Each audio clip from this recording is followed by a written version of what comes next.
Welcome back, horror community. Turn off the lights. We're starting the first story. Two best friends, Jake and Tommy, were spending another evening at the bar as usual. Cozy, dim light, the smell of cheap tobacco and strong beer. Everything was familiar, just like their endless small talk. They drank, swapped stories, teased each other. "Hey, Jake." Tommy leaned in, and his voice had that tone that always came before another spooky tale. "They say there's an old witch living at the cemetery outside town. They say she's been guarding that place for 300 years, and rumor has it she's loaded because she takes money from the dead." Sam, the bartender, standing behind the counter wiping a glass, gave them a look.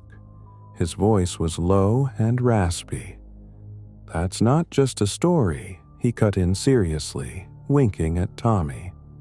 "I've actually heard it's true. Best not to mess with that place. It's not an old woman living there. It's something unholy." "Oh, here we go. That's a new one," Jake laughed. "Sounds like a ghost story for kids." "Of course it's a ghost story, Jake," Tommy smirked, sipping his beer. "So why don't you go check it out? Maybe snag the old lady's wallet while you're at it." Jake squinted, glancing from one to the other. Thoughts spun in his head. Bastards. First they spook me, now they're waiting to see if I'll take the bait. You kidding me? A cemetery? Some old lady? Her money? Ha, that's just stupid. Go on. Tommy pressed him, egging him on. "Prove you're not a chicken. Dare you to go tonight." Jake smirked, looking at the blurry mirror behind the bar. His reflection looked a little tired, but there was a mischievous spark in his eyes. "Of course I'm not chicken. Do I look like one? Tell you what, Tommy. If I come back with the old witch's wallet, you're buying drinks for the whole week." Tommy slapped his shoulder with a grin. "Deal, Jake." Sam, the bartender, just shook his head but stayed quiet. Jake stood up, tossed a couple bills on the counter, and headed to the door. The night air hit him with a chill, and in that moment, excitement and unease blended together. It felt like just a game. But deep inside, something whispered, "Don't do it." Still, his steps carried him into the dark. Jake walked through the dark streets, feeling how the buzz of alcohol was turning into stubbornness.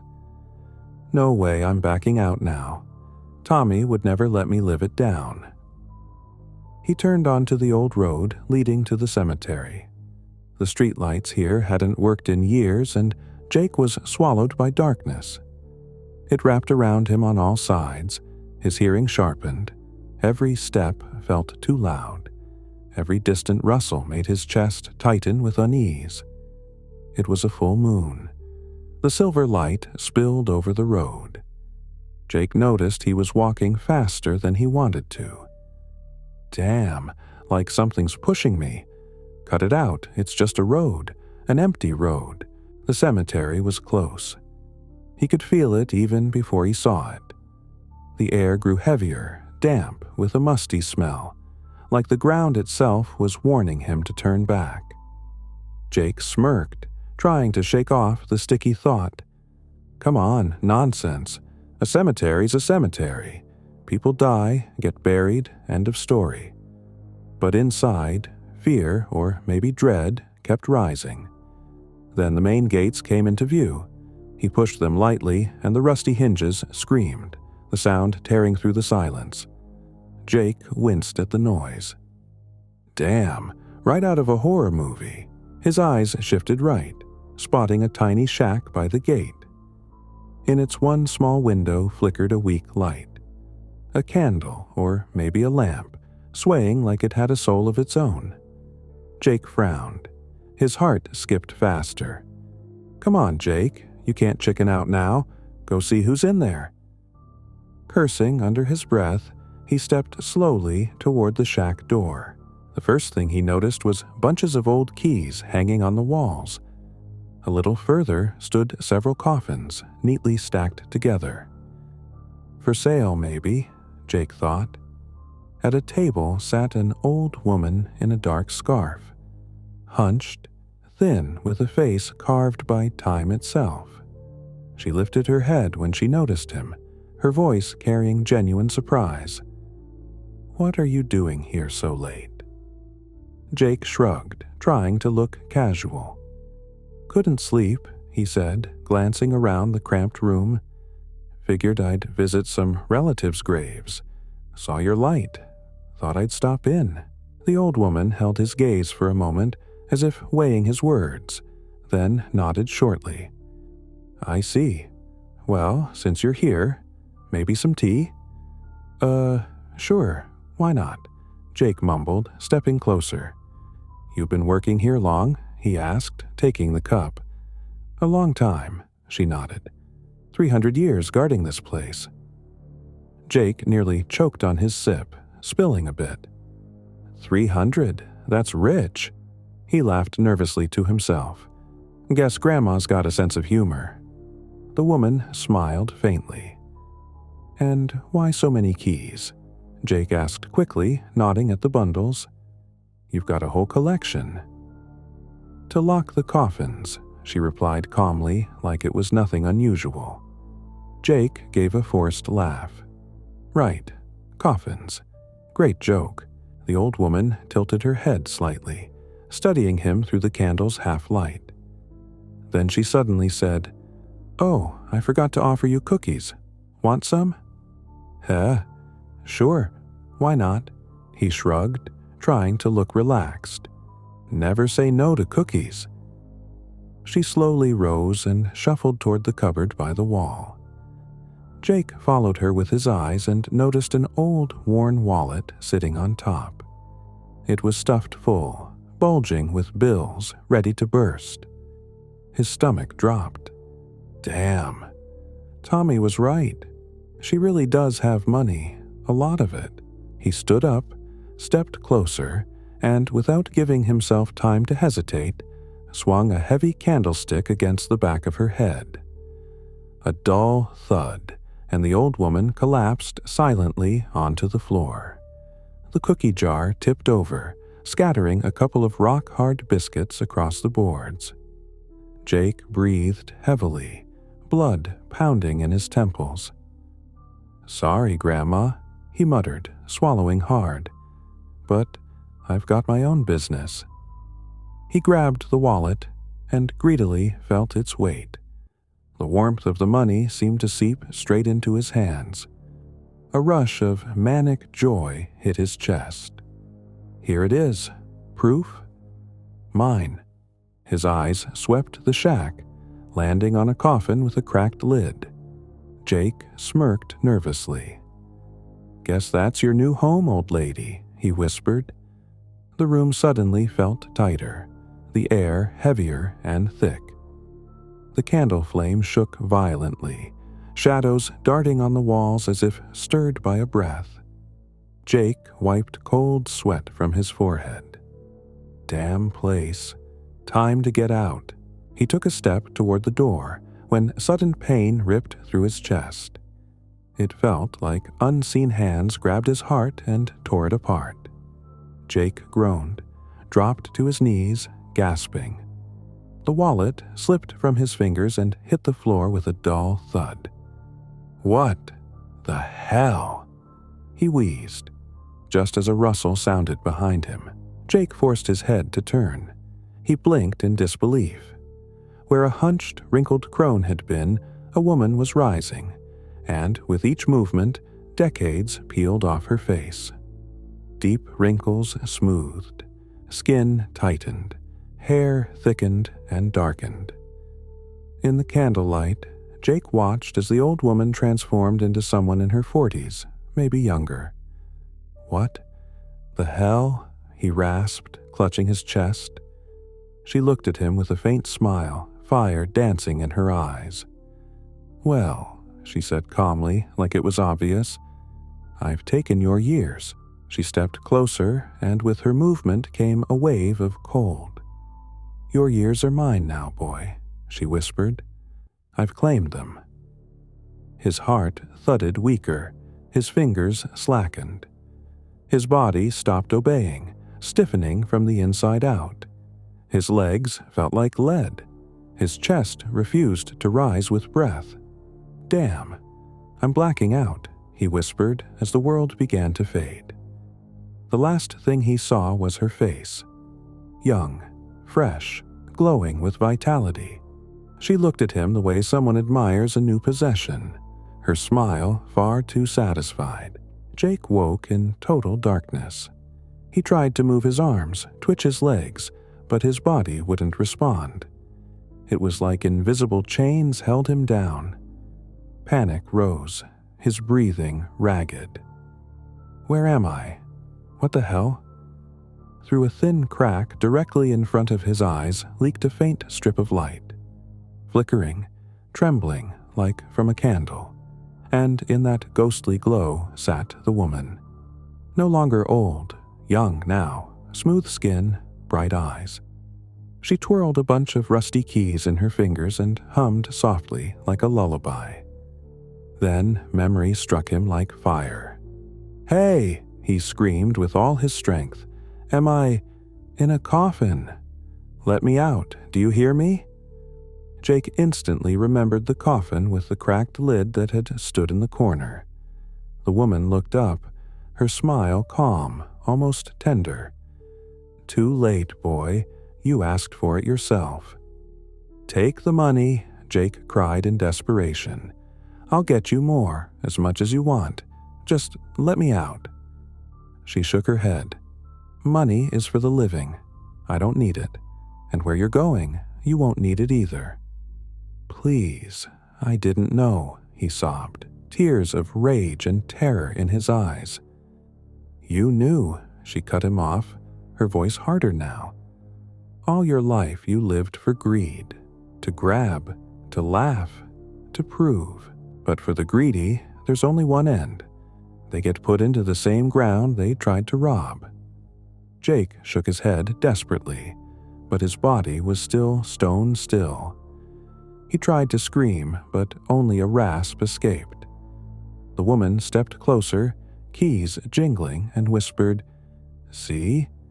And you didn't believe me when I said the keys are for locking coffins." Slowly, with a heavy clink, she slid the key into the lock. The mechanism clicked. The coffin was sealed. The coffin jolted, and Jake realized he was being moved. The boards beneath him shook, wheels rumbled below. His heart plummeted. No, this isn't real. I'm alive. I'm alive." He tried to scream, but only a rasp came out. Through the crack flashed pieces of moonlight, trees sliding past, shadows. Black silhouettes of crows flew alongside the cart. Their caws hammered his ears, louder and harsher each time. "Where are you taking me?" he forced out, tears streaming down his temples. A quiet female laugh sounded nearby. "Please," Jake gasped. "I didn't mean it. I didn't know. I'll change." "Only the living get to change." She cut him off. The coffin lurched sharply, like it was being lifted. Then a heavy thud, dropped into a pit. The first shovel of dirt landed on the lid. Then another. The dull thumps echoed through his body like a drum. "Well, Jake," her voice came from above. "This is your new home now." 5 friends threw a bachelor party at Sean's house. The guys were around 30. Beer flowed like water. Chip bags and pizza boxes littered the table. After drinking plenty, they decided to spend the night telling scary stories. They turned off the lights, switched on a couple of flashlights, and sat in a circle. The mood instantly shifted, from laughter to the anticipation of something eerie. Andy spoke first, holding the flashlight to his face. "When I was a kid, an old woman lived across the street from us. Her whole house was dark, windows covered. Only one window in the attic glowed every night. We joked she was up there talking to spirits. Then her house burned down. Everything was destroyed except the attic. And guess what? The light kept shining. He lowered his voice. Even now, if you walk past the ruins, you can still see that glow. Everyone went quiet. For a few seconds, the only sound was someone sucking in air through their teeth. Then, suddenly, they all burst out laughing. "A glow? Seriously," Mike shouted. "That was your flashlight reflecting and you made up attic ghosts." Sean shoved Andy's shoulder. "What a storyteller, man." "Screw you guys," Andy muttered. "I saw it myself." All right, my turn now," Mike grinned, tilting the flashlight under his chin so the shadows fell across his face. "Now this one's real." He paused, letting silence settle. A guy took a girl out to dinner. Romance, candles, wine. They're drinking, chatting. She bumps her glass. Red wine spills all over her dress. She stands up and says, "Just a second, I'll be right back," and disappears. The guy waits and waits, but she never comes back. He drives to her house and tells her parents they'd been on a date and she vanished. "I thought maybe she went home." But the parents say, "We buried her a year ago." So they open her coffin. Mike leaned in, and there she was, in the same dress, with the wine stain. The room froze in silence. Then Sean snorted to break the tension. "Come on, Mike, you're kidding me." The guys all roared with laughter, grabbing their beers. "Stick around, it only gets scarier." When the laughter died down, Chris spoke up. "You guys are telling kids ghost stories," he said. "But I've got something better. A real story, the most real one. I swear. My grandma told me when I was a kid." The guys perked up, flashlights pointing at him. "There's a cemetery outside our town. Old, abandoned. But they didn't bury regular people there." Chris paused, checking if they were listening. "They buried killers, criminals, rapists. Everyone who died in disgrace. And to make sure they couldn't come back to the living, the cemetery was surrounded by a moat. A real moat, like a huge trench." The room went silent. Someone rustled a chip bag, but the sound was too loud, cutting into Chris's words. "That moat," he went on, "isn't just a border. It's like a prison fence. Grandma said, the dead can't get out because of the moat, and if someone alive crosses it, they'll never return." "Oh, here we go," Mike snorted, leaning back on the couch. "Grandma's fairy tales. What moat? It's just a drainage ditch for water. Sure, there's a cemetery, but no one knows who's buried there. It's abandoned, that's all." "Yeah," Sean agreed. "If anyone was buried there, it was ages ago. Even dogs don't go near it now." Chris only shrugged. "Believe it or not, that's up to you. But no one from the village goes there, not even in daylight. And the moat, it's still intact." The flashlights suddenly seemed dimmer. The laughter faded, and with it, their bravado. Each of them caught himself thinking Grandma's story sounded way too convincing. The room came back to life. Someone popped open another beer extra loud. Another turned music on their phone. Mike cracked first. "Come on, guys, are you serious?" he said, wiping his mouth with the back of his hand. "We're sitting here believing in Grandma's stories about moats and maniacs. Let's cut the crap. Let's go and check it out." "Are you nuts?" Andy snorted. "You always get ideas after drinking. Why so restless? It's the middle of the night and you want to go to some abandoned cemetery. What's there to be afraid of? Grandma told a story and you all bought it. But the alcohol had done its job. The challenge hung in the air. No one wanted to look like a coward. Even Andy, though the thought of the cemetery made him shiver, muttered, "Fine, but I'm not driving." "Perfect. Grab flashlights, let's go." Chris, his face darkening, muttered, "Grandma said the moat is the border. Cross it, and there's no coming back." "Cut it out with the grandma stuff," Mike waved him off. "So, who's ready to prove they're not chicken?" They grabbed their flashlights, slammed the front door, piled into the car, and disappeared into the night. It was almost midnight. The road stretched like a long, dark ribbon outside the town. The headlights cut through scraggly trees, empty fields, and the ruins of old barns. No one turned on the music. Everyone sat tense, as if every sound mattered. Only the engine hummed, and once in a while the distant cawing of crows reached them. "Creepy as hell," Andy muttered, clutching his flashlight. "Wouldn't come here at night even sober." "Good thing we're not sober," Mike chuckled, but even his grin looked forced. Finally, the car stopped. In the headlights, they saw the old moat.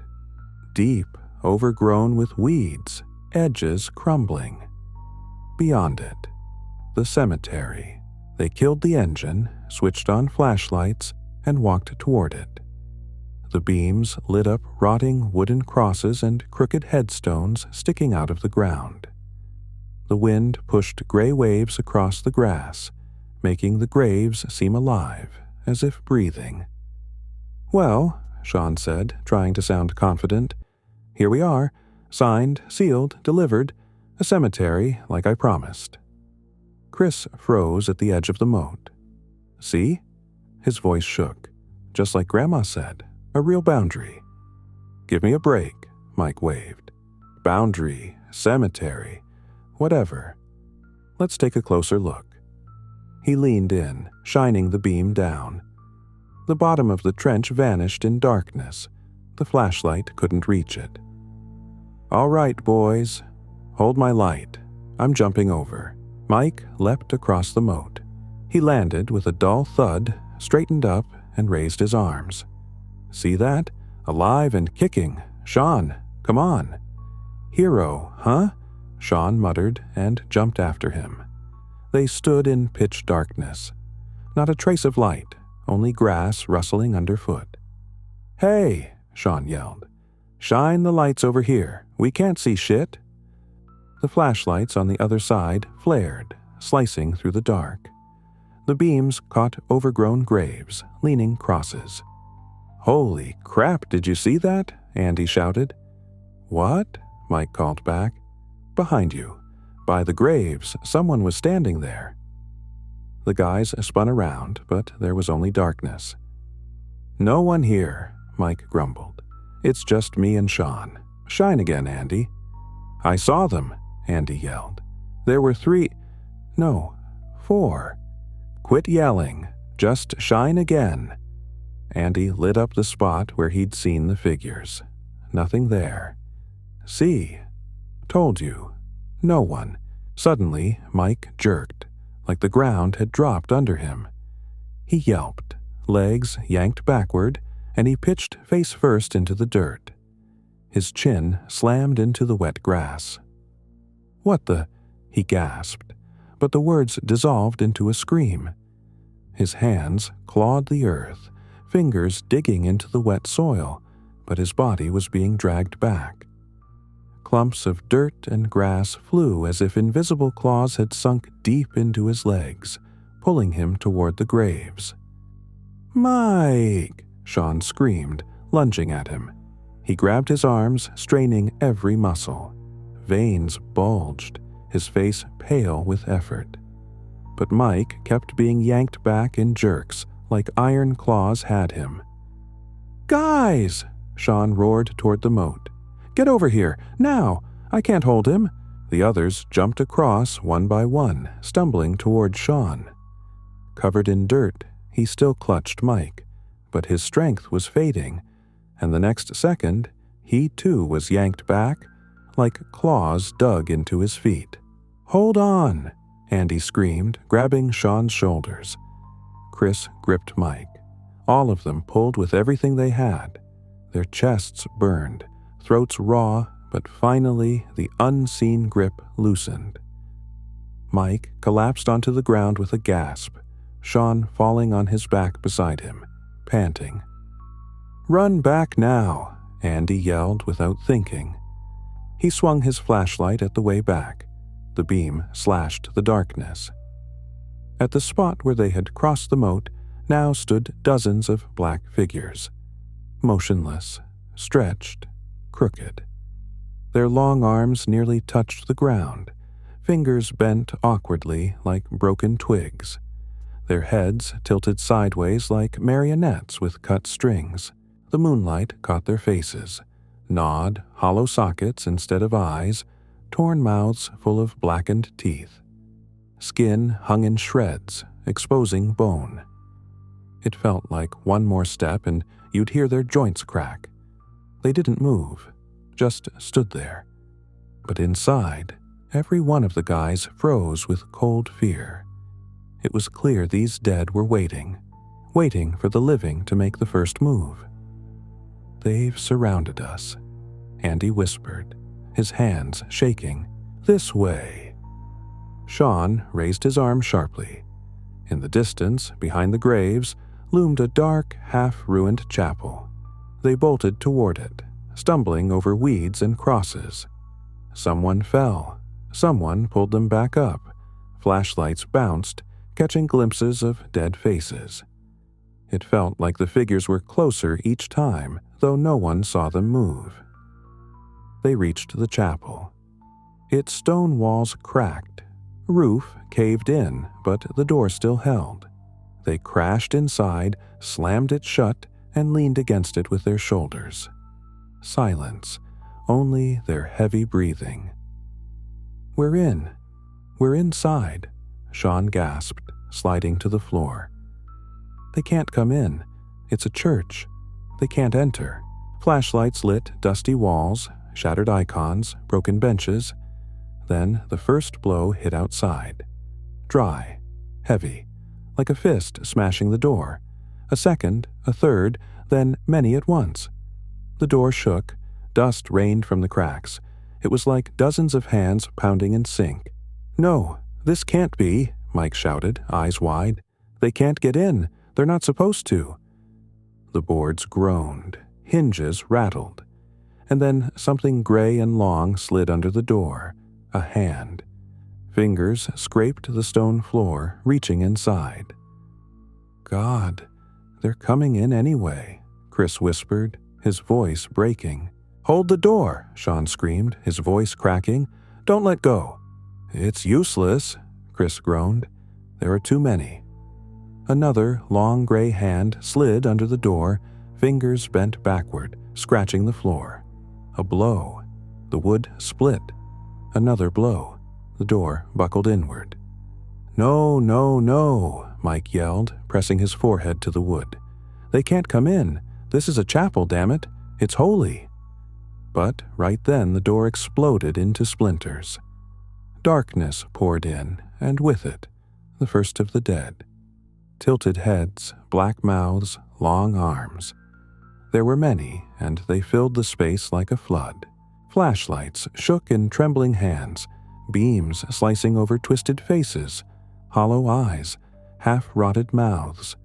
The roar of the dead mixed with the screams of the guys. They fought back, but hands grabbed shoulders, hair, clothes, dragging them into the dark. The last thing Chris saw before being slammed to the ground was Sean, flashlight in hand, disappearing into the mass of bodies. The beam flickered, slid across the ceiling, and went out. Dawn came. The wind rattled the broken chapel door. Sunlight spilled inside. It was empty. Nearby, the car still sat on the road, its door wide open, and the moat still circled the cemetery, as if nothing had happened. Hope you enjoyed these stories. Subscribe so you don't miss the next ones. And remember, the only ones who never fear are those without imagination.